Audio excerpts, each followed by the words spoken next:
So, do you like the castle? Oh my god, it is so incredibly beautiful. It must be amazing to live here. Well, sure. So, how are things at NYU? Honestly, I can't wait to graduate. All this studying is so... I'm sorry. It's just frustrating. I'm sure you're gaining a lot from your studies. You're going into finance like your mother, right?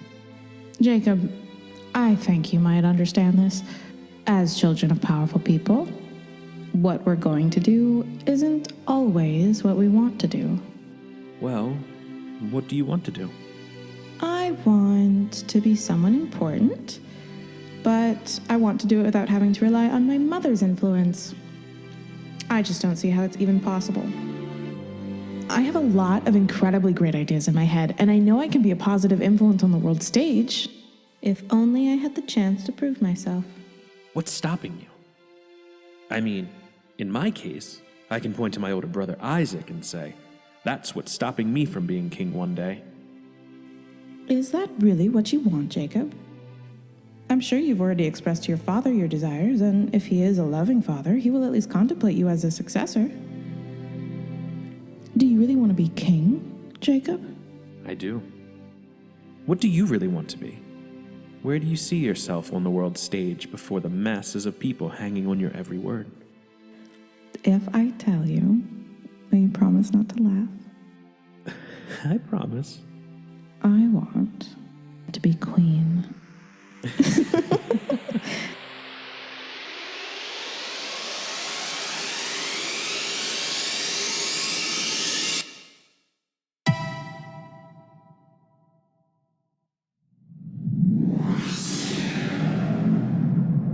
New Kingdom Radio Theater. Do you like coffee? If you do, then we are a lot alike. Everyone here at the New Kingdom Radio Theater loves coffee. And we need your support now more than ever. Go to coffee.com/Rise of King Asilas and buy us a cup of coffee. We're up late many nights working on this show. Go to coffee.com. That's ko-fi.com/Rise of King Asilas. ko-fi.com/Rise of King Asilas. Thank you for your continued support and enjoy the show. Colombia tuvo muy pocas dudas sobre los autores intelectuales del golpe y de una vez desaparecieron las objeciones contra la puesta en vigor del tratado de extradición. Cualquier personalidad se estabiliza completamente, es una democracia muy frágil. Y él experimentó esto con la muerte de Lara Bonilla. Aqui é morador, aqui todo mundo tem famílias aqui, crianças. Vai embora, filho da mãe, não dá pra vocês direito. A gente tá querendo nada mais do que é justo.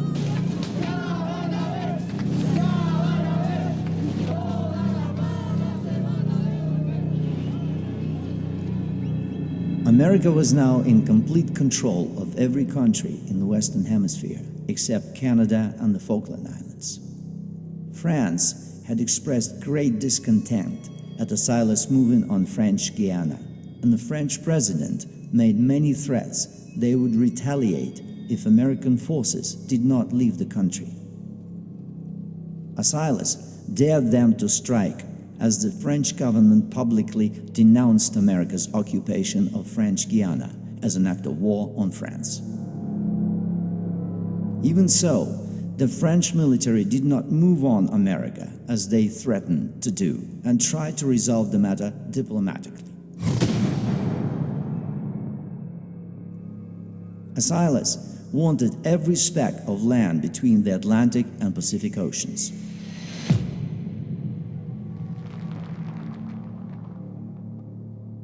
However, Canada and the Falklands presented a very complex political conundrum that would be very explosive to pull off.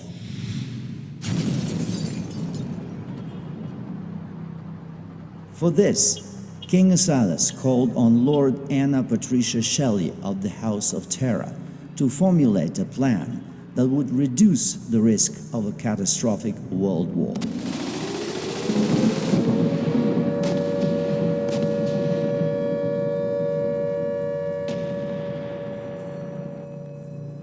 Lord Shelley proved to be a brilliant strategist as America put its plans into motion to essentially conquer Canada.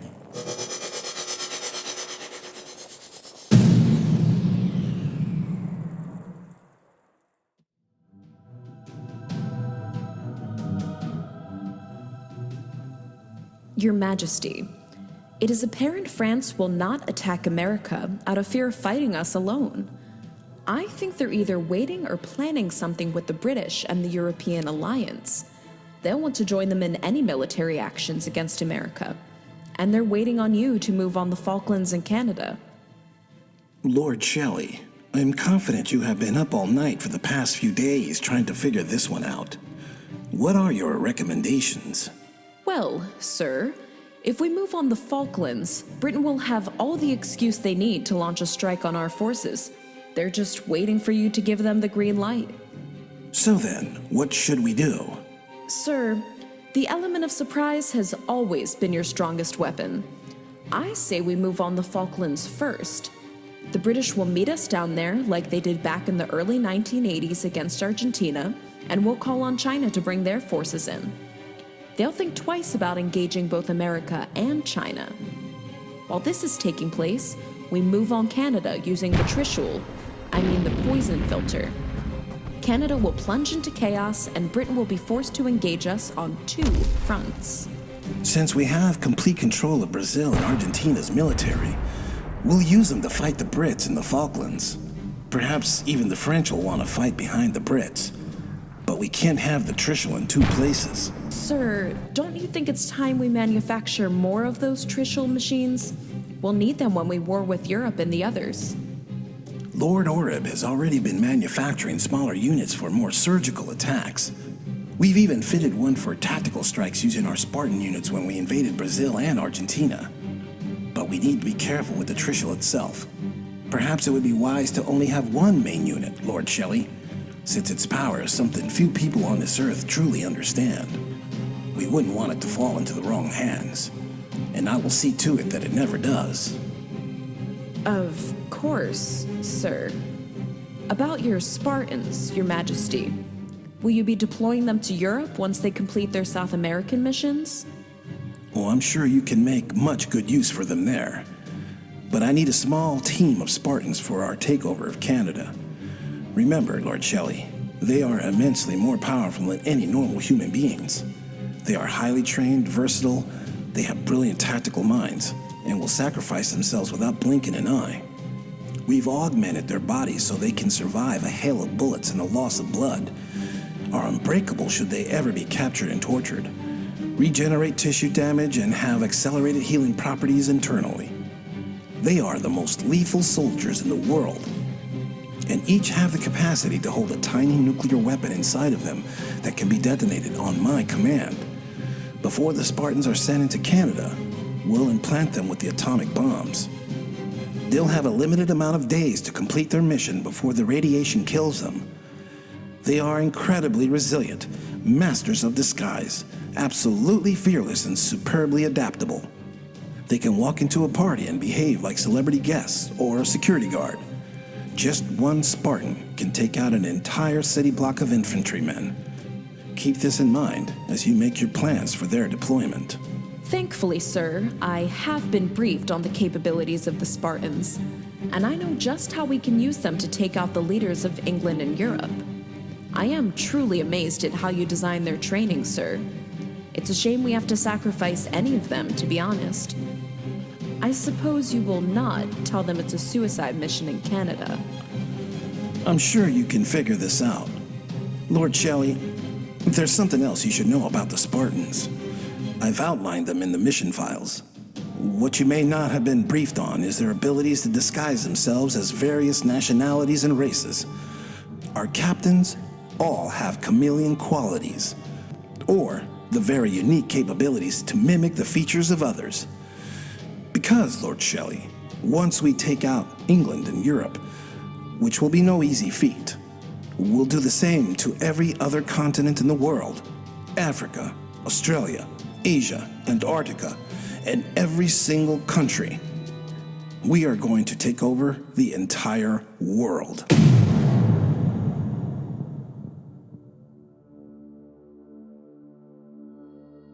Sir, why Antarctica? There's nothing there of any significance. Marching into Antarctica would be like robbing a lemonade stand. On the contrary, Lord Shelley, Antarctica is perhaps the most heavily guarded place on the planet. But why, sir? It makes no sense. There's just miles and miles of ice there. Oh, but there is so much more. There is a gate there. A gate to another world. Let's just say Antarctica will be the last on our list because it will be the most important of all of our conquests. And likely the greatest challenge, even for our Spartans. And we'll need all of them when we get there. What we will find in Antarctica will absolutely terrify you.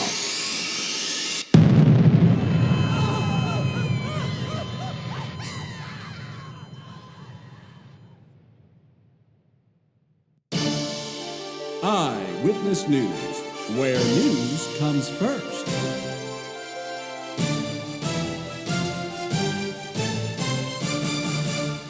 Good evening. Americans across the kingdom are on edge this evening at King Asilas' announcement of breakdowns in diplomatic talks with France and Great Britain over disputed territories in South America and the Caribbean.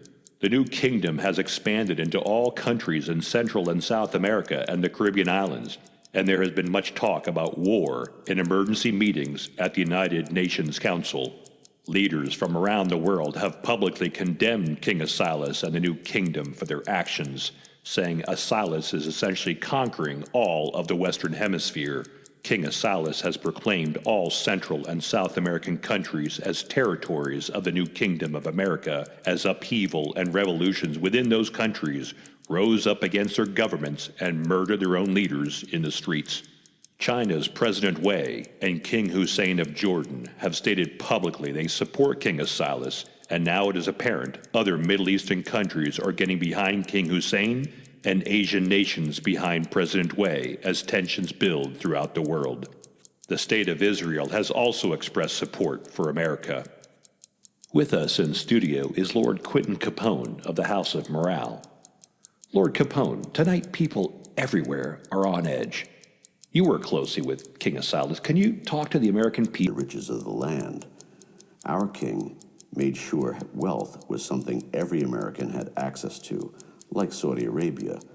And, like Saudi Arabia, the only way to do this is to have one person rule over the land. And as we have all seen, our king is not someone who goes around living lavishly. Our one castle is open to the public. The wealthy class of the world hate him for this. So you are saying that wealthy people have been the ones against humanity? It's not that simple. There are things I can't publicly talk about because it's top secret, but what I can tell you is these Latin American countries revolted against their leaders and destroyed them. They are now part of our kingdom because they want the American dream. We can give them a fair shot at living a decent life without poverty, without a corrupt government promoting drug addiction and exploitation of its citizens. And so far, it seems our new citizens are embracing our king because they can work for a decent wage now. They can eat good, healthy food now. They have strong schools that actually teach all children respect and decency.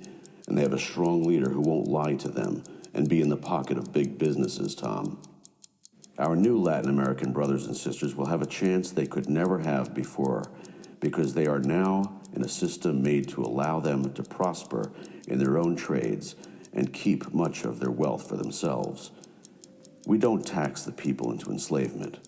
We freed them from a life of bondage. Sir, what about the European alliance? Should Americans, even our new Latin American brethren, be preparing for a war with Britain and France? All I can say about that is, if any country comes to our shores looking for a fight, they will find one. See, Tom, all these new countries that are now a part of the new kingdom are not just the common people. We also incorporated their military forces into our own. So, if they come, we'll be ready to defend our people, our kingdom, and our king to the death. All Americans are a proud people. So, tonight, rest easy in that our king will lead us all to prosperity. And if and when our enemies are foolish enough to decide to show up at our door, they'll regret they ever did. Thank you, Lord Capone, for speaking with us this evening. Your words are very sobering, encouraging, and inspiring. Thank you, Tom, for having me on your show and allowing me to speak frankly with the people.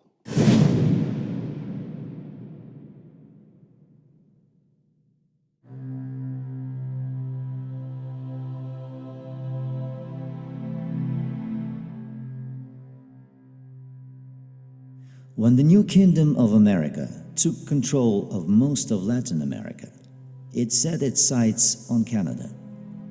King Asilas had planned his moves brilliantly, and the players on the world stage were doing exactly what he wanted them to do.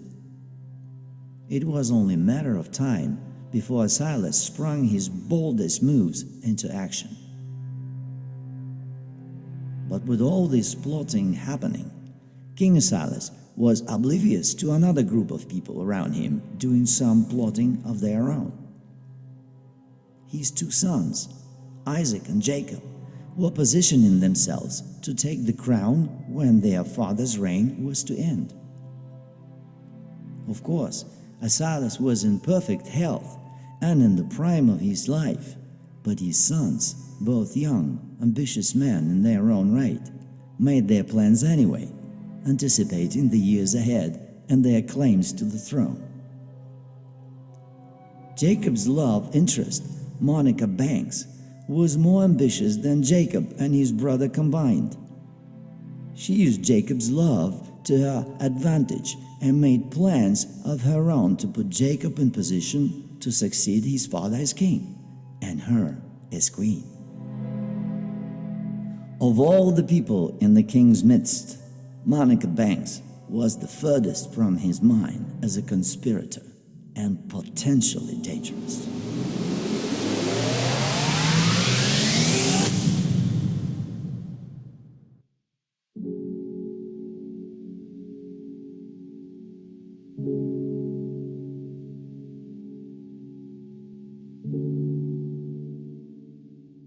I thought by now you'd want to go back to New York.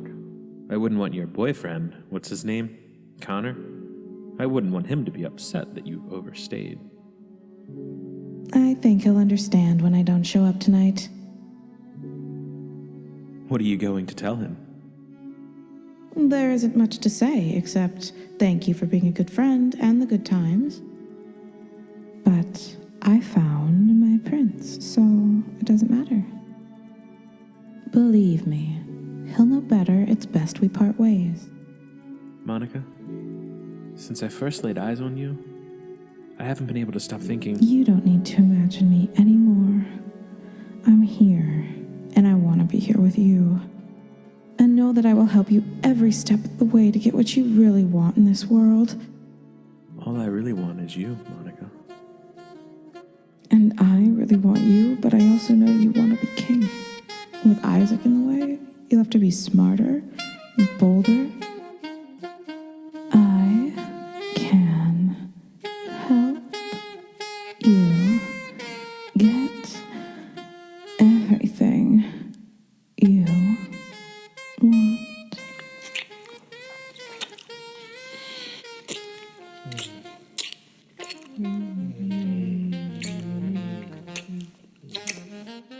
Wow. It's so much better than I imagined. Get ready, because it's about to get a whole lot better.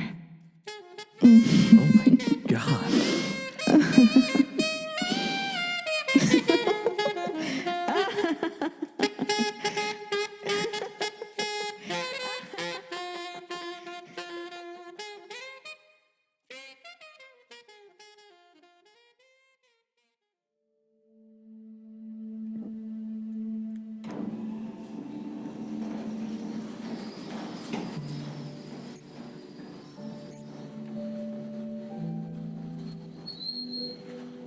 Abigail, the time is drawing near when you will do your part to help save the world. Oh, you're cute when you sound so serious. Believe me, there is nothing cute about what I'm about to tell you and ask you to do. Well, I guess by now you know I can do just about anything. I am so much stronger now, and all the things that doctors have been doing to all of us makes me think faster and clearer, so I can handle anything. I am the greatest Spartan of all. I think it's time I tell you the truth about us. Are you ready to admit you're in love with me? I'm very serious, Abigail. Listen closely, because after this, nothing will ever be the same. Not for you, and not for me. Okay, sorry, my king. Where is it? I do love you, but not the way a man loves a woman. More like the way a father loves his children. Oh, I'm not sure I understand. I need you to believe me. Everything I'm about to tell you is the God-honest truth. Even though I don't believe God is true, but okay, whatever you say. All of the Spartans, all of you, are like my children. You are all children of a twisted project that began many years ago by a race of people that are not human. Essentially, all Spartans are not 100% human. You are all hybrids. What? So, we're not completely human? Are we all related? Yes and no. A race of people known as the Dracs live in another, dimension, world or something. They came here a long time ago. Where they live, it's a toxic place. Humans cannot live there. So, and here's the creepy part. They feed off of humans. They decided that crossbreeding humans with their DNA created a human hybrid that can live on their world. But they become sterile and cannot reproduce after 2 or 3 generations, like mules. So they have to continuously restock their hybrids. Oh my god, so you and I are related? Like, are you my father? Sort of. They used my DNA and a few others. I was once a part of this group of people that would oversee these hybrid projects. At first, we thought they were trying to improve their kind, but it became clear they just use us as food. We are like cattle to them. So we're family? Is this why you have been looking out for me? Because I am your daughter? Why do you let me think of you like, ugh, that's disgusting? Abigail, control yourself. You have a mission. You and all of the Spartans are here because I saved you. I smuggled you out before they turned you all into livestock. Think. Stop your train of thoughts and think. You are here for a very specific reason, to help save humanity. And now, the time has come for you to do what you were meant to do. You mean do what you meant for me to do, for the Spartans to do? That's right. Because otherwise you would have been eaten a long time ago. It's time to rid this world of those demons that feed off of humans. Help me, Abigail. And I promise you when you come out of this, we can be like true family. I don't know what to believe anymore, Silas. I am heartbroken. You're disappointed. I get it. But I thought you should know the truth. Abigail, I do love you. Do you see now? Do you understand how important you are? The entire human race is counting on you. We need you to save us from those monsters. Okay, but how? Silas, or should I say father? What are we going to do? I will tell you exactly what you are going to do. And when it is all said and done, we can be together the way we were meant to be. Like a father and his princess. That sounds beautiful, actually. I never really had a father in my life. Now I know why. Silas, please, let's make this right. I promise you we will. But right now I have to teach you the secrets of shape-shifting.